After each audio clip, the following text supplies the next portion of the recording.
हिंदू धर्मानुसार मरने के बाद आत्मा की मुख्य तौर पर तीन तरह की गतियां होती हैं। एक, ऊर्ध्व गति। दो, स्थिर गति। और तीन, अधोगति।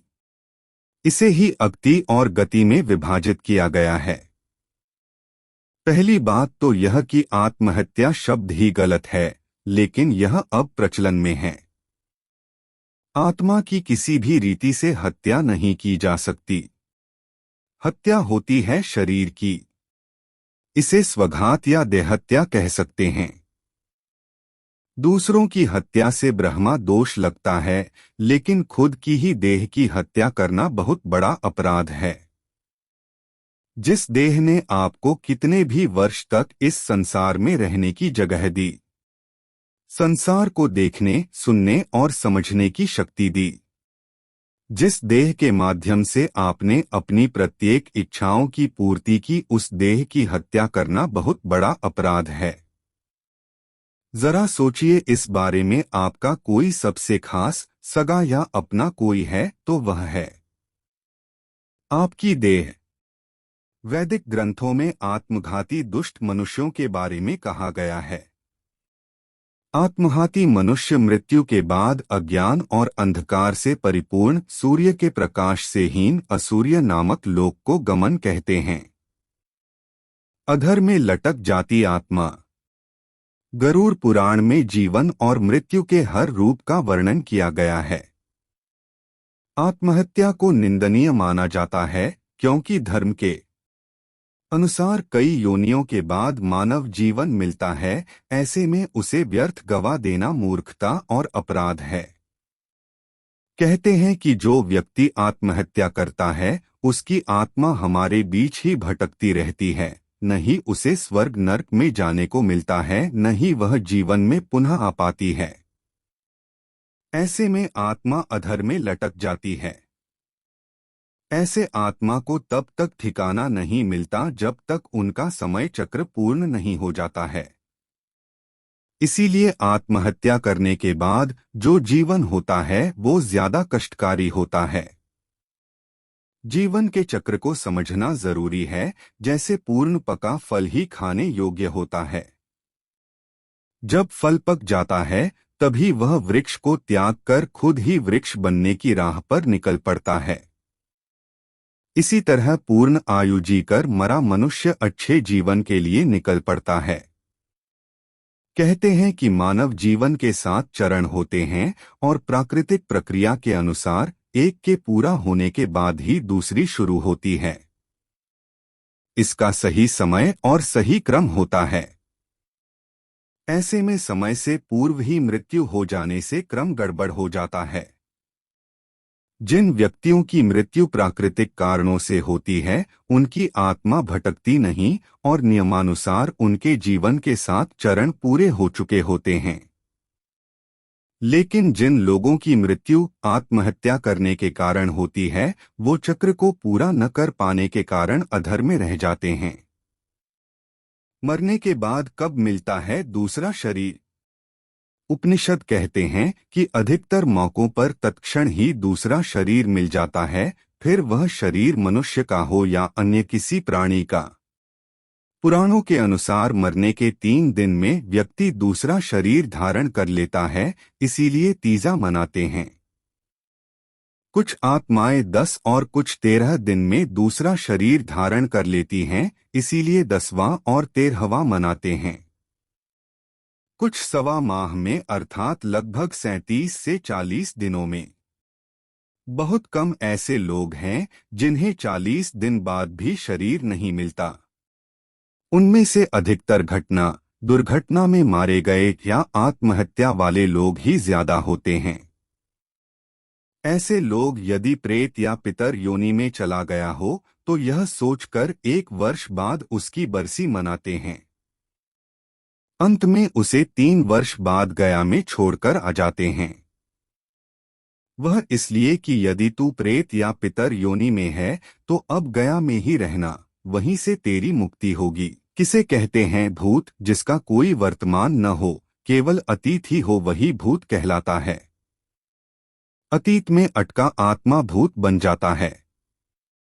जीवन न अतीत है और न भविष्य, वह सदा वर्तमान है। जो वर्तमान में रहता है वह मुक्ति की ओर कदम बढ़ाता है।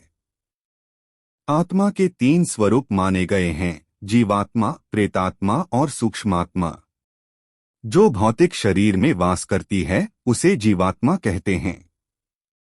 जब इस जीवात्मा का वासना और कामनामय शरीर में निवास होता है तब उसे प्रेतात्मा कहते हैं। यह आत्मा जब सूक्ष्मतम शरीर में प्रवेश करता है तब उसे सूक्ष्मात्मा कहते हैं।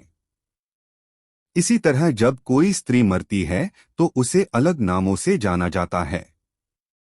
माना गया है कि प्रसूता स्त्री या नवयुवती मरती है तो चुड़ैल बन जाती है, और जब कोई कुंवारी कन्या मरती हैं तो उसे देवी कहते हैं। जो स्त्री बुरे कर्मों वाली है उसे डायन या डाकिनी करते हैं। इन सभी की उत्पत्ति अपने पाप, व्याभिचार से, अकाल मृत्यु से या श्राद्ध न होने से होती है।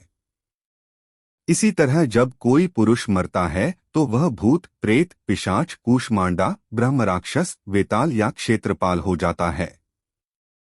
अतृप्त आत्माएं बनती है भूत। जो व्यक्ति भूखा, प्यासा, संभोग सुख से विरक्त, राग, क्रोध, द्वेष, लोभ, वासना आदि इच्छाएं और भावनाएं लेकर मरा है, अवश्य ही वह भूत बनकर भटकता है। और जो व्यक्ति दुर्घटना, हत्या, आत्महत्या आदि से मरा है वह भी भूत बनकर भटकता है। ऐसे व्यक्तियों की आत्मा को तृप्त करने के लिए श्राद्ध और तर्पण किया जाता है। जो लोग अपने स्वजनों और पितरों का श्राद्ध और तर्पण नहीं करते वे उन अतृप्त आत्माओं द्वारा परेशान होते हैं। अकाल मृत्यु क्या होती है? अकाल का अर्थ होता है असमय। प्रत्येक व्यक्ति को परमात्मा या प्रकृति की ओर से एक निश्चित आयु मिली हुई है। उक्त आयु के पूर्व ही यदि व्यक्ति हत्या, आत्महत्या, दुर्घटना या रोग के कारण मर जाता है तो उसे अकाल मौत कहते हैं। उक्त में से आत्महत्या सबसे बड़ा कारण होता है। शास्त्रों में आत्महत्या करना अपराध माना गया है। आत्महत्या करना निश्चित ही ईश्वर का अपमान है। जो व्यक्ति आत्महत्या कर लेता है वह मृत्यु के उपरांत तुरंत ही प्रेत बनकर अनिश्चित काल के लिए भटकता रहता है। उसे उस दौरान अनेक कठिनाइयों को सहना होता है। पीड़ा और पछतावा ही उसके प्रेत जीवन का प्रसंग बन जाता है। गरुड़ पुराण कहती हैं कि मरने के उपरांत नया जन्म मिलने से पूर्व जीवधारी को कुछ समय सूक्ष्म शरीरों में रहना पड़ता है। उनमें से जो अशांत होते हैं उन्हें प्रेत, और जो निर्मल होते हैं उन्हें पितर प्रकृति का निस्पृह उदारचेता, सहज सेवा, सहायता में रुचि लेते हुए देखा गया है।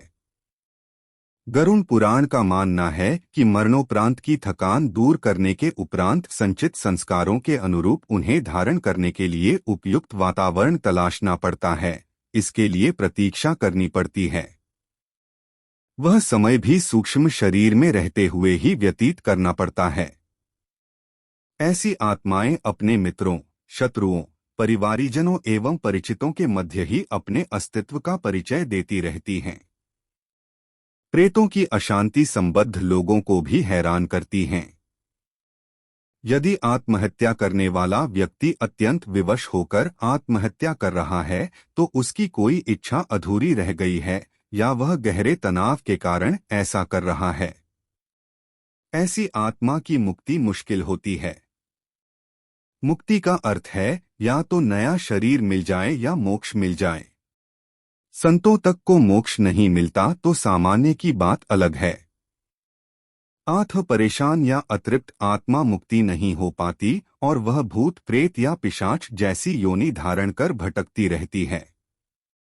वह कम से कम तब तक भटकती है जब तक कि उसके मृत शरीर की निर्धारित उम्र पूर्ण नहीं हो जाती या फिर श्राद्ध, तर्पण आदि धार्मिक कार्य से उसे मुक्ति नहीं मिलती। आत्महत्या के बाद भी मिलता है नया जीवन। हिंदू धर्म अनुसार आत्महत्या करने के बाद भी व्यक्ति को जल्द ही दूसरा जन्म मिल सकता है, लेकिन शर्त यह है कि उस व्यक्ति ने अपने जीवन में अच्छे कर्म किए हो और उसकी कोई इच्छा नहीं रही हो। ऐसा शांत चित्त व्यक्ति भी अपने अगले जीवन की यात्रा पर निकल सकता है। हालांकि उसे अपनी देह की उम्र का समय सूक्ष्मात्मा के रूप में रहकर ही भुगतना होता है। लेकिन यहाँ यह स्पष्ट कर देना उचित है कि ऐसे व्यक्ति को मोक्ष नहीं मिलता। मोक्ष तो जन्म और मरण से मुक्त होकर अपने आनंद स्वरूप में स्थित होना होता है। आत्महत्या करने का अर्थ ही यही है कि आप अभी मानसिक रूप से परिपक्व नहीं हैं। गुरूर पुराण में आत्महत्या के कारणों से मृत आत्मा की शांति हेतु कई उपाय बताए गए हैं। इसमें मृत आत्मा हेतु तर्पण करना, सत्कर्म करना, दान पुण्य और गीता पाठ, पिंडदान करना, मृत आत्मा की अधूरी इच्छा को पूर्ण करना प्रमुख है। यह कार्य कम से कम 3 वर्ष तक चलने चाहिए, तभी मृत आत्मा को मुक्ति मिलती है। तर्पण करने, धूप देने आदि से मृत आत्माएं तृप्त होती है। तृप्त और संतुष्ट आत्माएं ही दूसरा शरीर धारण कर सकती है या वैकुंठ जा सकने में समर्थ हो पाती है।